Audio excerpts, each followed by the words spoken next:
मंदिर की घंटियों की आवाज दूर दूर तक सुनाई दे रही थी।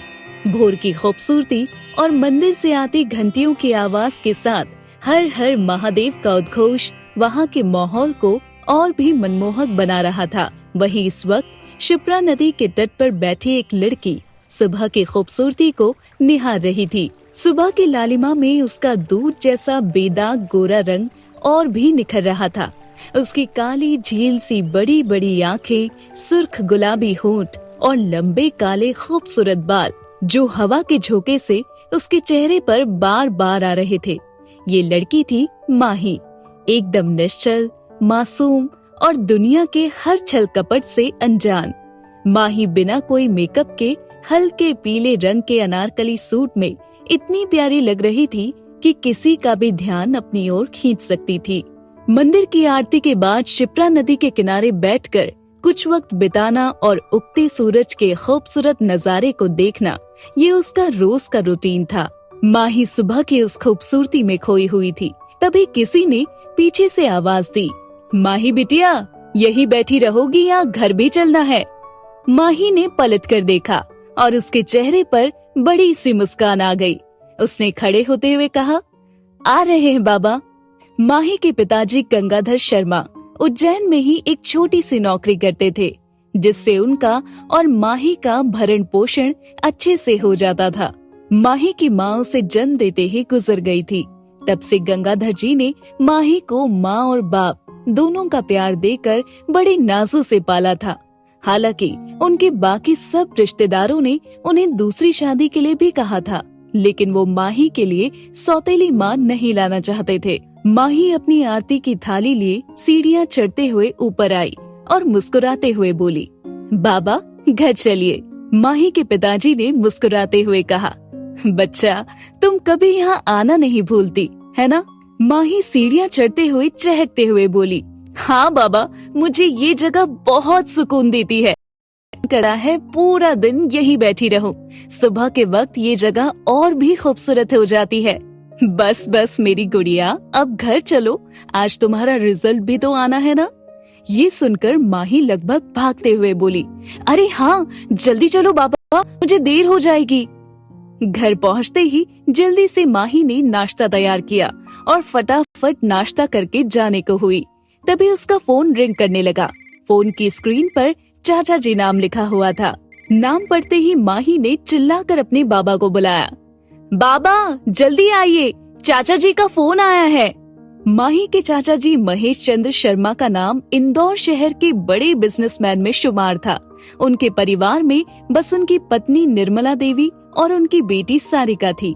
माही से 4 साल बड़ी सारिका माही को बहुत प्यार करती थी और उसके लिए हमेशा प्रोटेक्टिव भी रहती थी।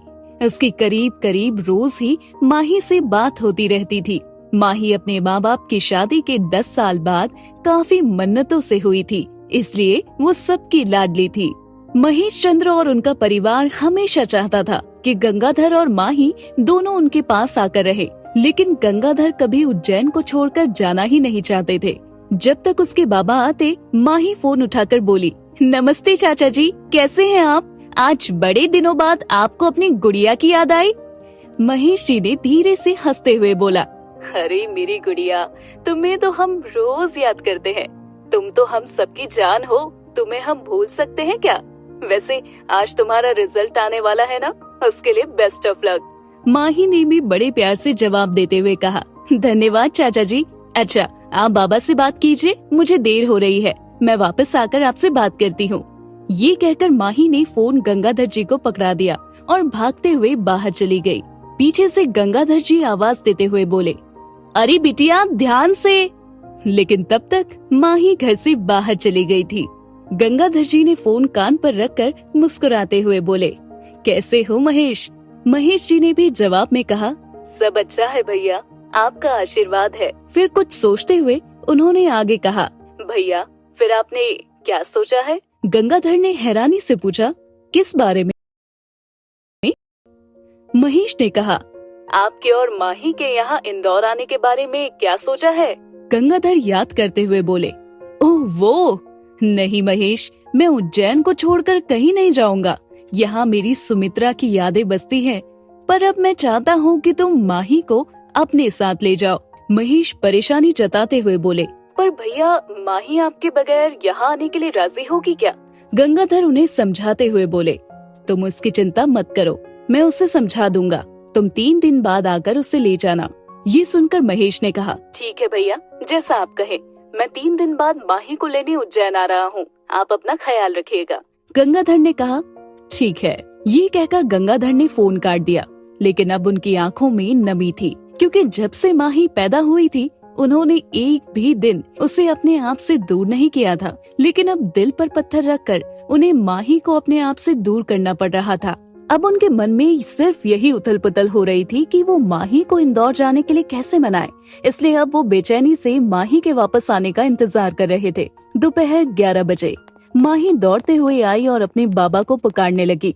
बाबा, बाबा, कहाँ हैं आप? किचन से गंगाधर हंसते हुए बाहर आकर बोले, मतलब मेरी गुड़िया ने इस साल भी टॉप किया है। उन्हें देखते ही माही आकर अपने बाबा के गले लग गई और उनसे पूछने लगी, आपको कैसे पता? गंगाधर ने खुश होते हुए कहा, अरे मेरी गुड़िया, तुम्हारी खुशी देखकर ही मैं समझ गया था। ये कहते हुए जैसे ही उनकी नजर माही के हाथों में पकड़ी ट्रॉफी पर गई तो उससे ट्रॉफी लेकर अपनी पत्नी सुमित्रा की तस्वीर के सामने रख दी और तस्वीर को देखते हुए कहा, देखो सुमित्रा, आज हमारी गुड़िया ने फिर से हमारा नाम रोशन कर दिया। हमारी गुड़िया को अपना आशीर्वाद दो, जिससे ये आगे भी ऐसे ही सफलता पाती रहे। ये कहते हुए गंगाधर जी की आंखें नम हो गई। अपने बाबा को यूं इमोशनल होते देख माही फिर से अपने बाबा के गले लगते हुए बोली, बाबा, आपको पता है ना, मैं आपको ऐसे रोते हुए नहीं देख सकती। उसकी बात सुनकर गंगाधर जी ने अपने आप को संभालते हुए कहा, अब चलो जल्दी से हाथ मुंह धो लो, मैं जल्दी से खाना लगाता हूँ। आज मैंने तुम्हारी पसंद का मूंग दाल का हलवा बनाया है। आज गंगाधर जी ने अपने ऑफिस से छुट्टी ली थी ताकि माही के साथ वो पूरा दिन बिता सके। वहीं मूंग दाल के हलवे का सुनकर माही खुश होते हुए बोली, अरे वाह बाबा, मूंग दाल का हलवा, वो भी आपके हाथ का। आज के खाने में तो मजा ही आ जाएगा। मैं बस अभी हाथ धोकर आती हूँ। ये कहकर वो जल्दी से अपने रूम में चली गई। तब तक गंगाधर जी ने डाइनिंग टेबल पर खाना लगा दिया और माही के आते ही पहले उसे खाना सर्व किया और खुद उसे अपने हाथों से खिलाने लगे। माही बड़े प्यार से अपने बाबा को देखते हुए उनके हाथ से खाना खा रही थी। थोड़ा खाने के बाद उसने अपने बाबा को हलवा खिलाने के लिए चम्मच आगे बढ़ाते हुए कहा, आप भी खाइए ना बाबा। गंगाधर जी मुस्कुराते हुए बोले, मैं खा लूंगा गुड़िया, पहले तुम खा लो, पता नहीं ये मौका फिर। ये कहते हुए वो एकदम चुप हो गए। ये सुनकर माही ने कंफ्यूज होकर पूछा, क्या मतलब बाबा? गंगाधर जी बात को बदलते हुए बोले, कुछ नहीं बच्चा, वो तो मैंने यूं ही बोल दिया था। अब ऐसे रोज रोज कहाँ बैठती है तू मेरे पास? चल अब जल्दी से खाना खा ले। ये कहते हुए उन्होंने अपना हाथ उसके मुंह की तरफ बढ़ाया। तभी माही ने उन्हें रोकते हुए कहा, बाबा, मेरा पेट भर गया है, अब आप खा लीजिए। गंगाधर ने माही को थोड़ा और खाने के लिए कहा, लेकिन माही ने आनाकानी की तो उन्होंने जिद नहीं की। फिर अपने लिए खाना निकाला। लंच करने के बाद उन्होंने माही से कहा, बेटा मुझे तुमसे कुछ जरूरी बात करनी है। माही मुस्कुराते हुए अपने बाबा की तरफ देखकर बोली, हाँ बाबा, कहिए ना, आपको क्या बात करनी है? गंगाधर उसे समझाते हुए बोले, माही बेटा, अब तू इतने अच्छे नंबरों से पास हुई है और मैं चाहता हूँ कि मेरी बेटी अपनी जिंदगी में पढ़ाई लिखाई करके आगे बढ़े। इसके लिए तुम्हें किसी बड़े कॉलेज में जाना होगा, तो तुम इंदौर। इससे पहले कि गंगाधर आगे कुछ बोलते, माही ने उनकी बात काटते हुए कहा, बाबा एक बात समझ लीजिए, आप जैसा चाहेंगे मैं वैसा ही करूँगी, लेकिन आपको छोड़कर कहीं नहीं जाऊंगी। जहाँ जाऊंगी आपको साथ लेकर ही जाऊंगी। ये सुनकर गंगाधर बोले, गुड़िया, मैं तुझे कहीं और थोड़ी ही भेज रहा हूँ, मैं तो तुम्हें तुम्हारे चाचा जी के पास इंदौर भेजना चाहता हूँ, वो तो हमारे अपने ही है ना। माही थोड़ा जिद करते हुए बोली, बाबा मैं इंदौर तो जाऊंगी, लेकिन आपको लेकर, वरना नहीं। गंगाधर फिर उसे समझाने की कोशिश करते हुए बोले, देखो माही, जिद मत करो, और मैं कब कह रहा हूँ कि इंदौर नहीं आऊंगा? तुम्हारे जाने के कुछ दिन बाद ही मैं भी आ जाऊंगा। और बेटा क्या तू मेरी इतनी सी बात नहीं मानेगी? कुछ ही दिनों की तो बात है। ये कहते हुए गंगाधर ने थोड़ा मुंह बना लिया, जैसे वो उससे नाराज हो। फिर गंगाधर ने माही की ओर देखते हुए अपने मन में कहा, सॉरी गुड़िया, तेरे बाबा ने तुझसे झूठ बोला कि कुछ दिनों बाद मैं भी इंदौर आ जाऊंगा। लेकिन मैं भी वहाँ नहीं आ सकता। माही अपने बाबा से बहुत प्यार करती थी। उनका नाराज चेहरा देखकर उसने कहा, बाबा आप तो जानते हैं ना मैं आपको नाराज नहीं कर सकती, लेकिन आप वहाँ आएंगे ना? गंगाधर मुस्कुराते हुए बोले, हाँ मेरी गुड़िया, मैं जरूर आऊंगा। क्या मैं अपनी गुड़िया से ज्यादा दिन दूर रह सकता हूँ? और ये कहते हुए उन्होंने माही को गले से लगा लिया। फिर उससे कहा, चलो अब अपनी पैकिंग कर लो और अपने सारे डॉक्यूमेंट्स भी रख लेना, क्योंकि अब तुम्हारी आगे की पढ़ाई वहीं से होगी। माही ने मुस्कुराते हुए कहा, ठीक है बाबा, मैं सब कर लूंगी। ये कहकर वो अपने रूम में चली गई। माही ये सोचकर काफी खुश थी कि अब वो और उसके बाबा इंदौर में सबके साथ रहेंगे। लेकिन दूसरी तरफ गंगाधर अपनी पत्नी सुमित्रा की तस्वीर के सामने आंखों में आंसू लिए खड़े थे। उन्होंने तस्वीर से बातें करते हुए भरे गले से कहा, सुमी, आज मैंने अपनी गुड़िया से पहली बार झूठ बोला, लेकिन मेरी मजबूरी थी। तुम तो सब जानती हो, उसके लिए मुझे ये फैसला लेना ही था। कई बार माँ बाप को अपने बच्चों की भलाई के लिए कुछ कठोर फैसले लेने पड़ते हैं, जो उस वक्त तो बच्चों को पसंद नहीं आते, लेकिन एक वक्त के बाद वही फैसले बच्चों के फ्यूचर के लिए सही साबित होते हैं। 3 दिन बाद महेश गंगाधर जी के घर पहुँचे और अंदर कदम रखते ही उन्होंने माही को आवाज दी, माही, मेरी गुड़िया रानी कहाँ है तू? माही महेश की आवाज सुनकर अपने रूम से दौड़ती हुई आई और गले लगते हुए बोली, चाचा जी आप आ गए। वही महेश की आवाज सुनकर गंगाधर भी बाहर आए। उन्हें देख महेश ने उनके पैर छुए तो गंगाधर ने उन्हें अपने गले लगा लिया। वो दोनों एक दूसरे से कुछ बोलने वाले ही थे कि तभी माही महेश जी का हाथ पकड़कर ले जाते हुए बोली, हाँ पहले मेरे रूम में चलिए। गंगाधर ने उसे ऐसा करते देख पीछे से आवाज देते हुए कहा, अरे अपने चाचा को थोड़ा आराम तो करने दे और जरा पानी वानी तो पिला। तूने उनके आते ही उसे परेशान करना शुरू कर दिया।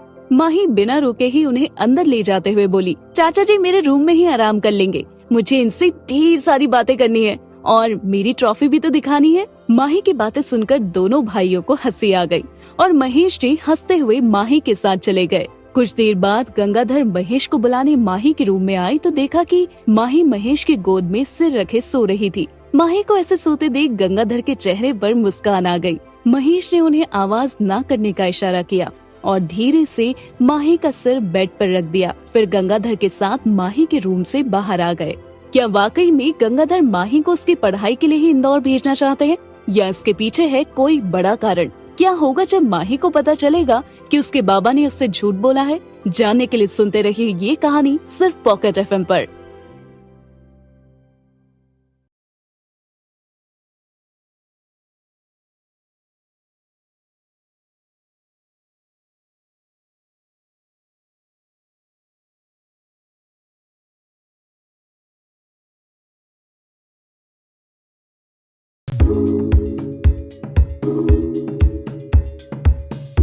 Myntra, fashion shopping app.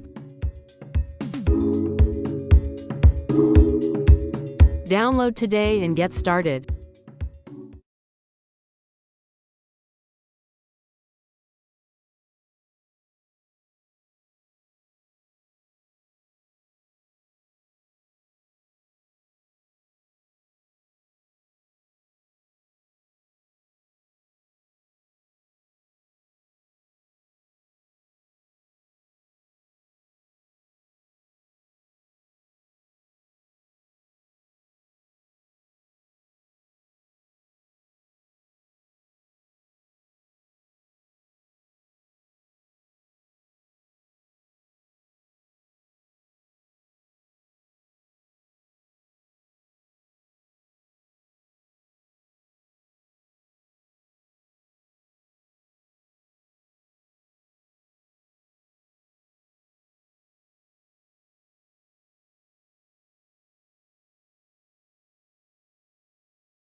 माही के रूम से बाहर आने के बाद महेश को लेकर गंगाधर अपने रूम में आ गए।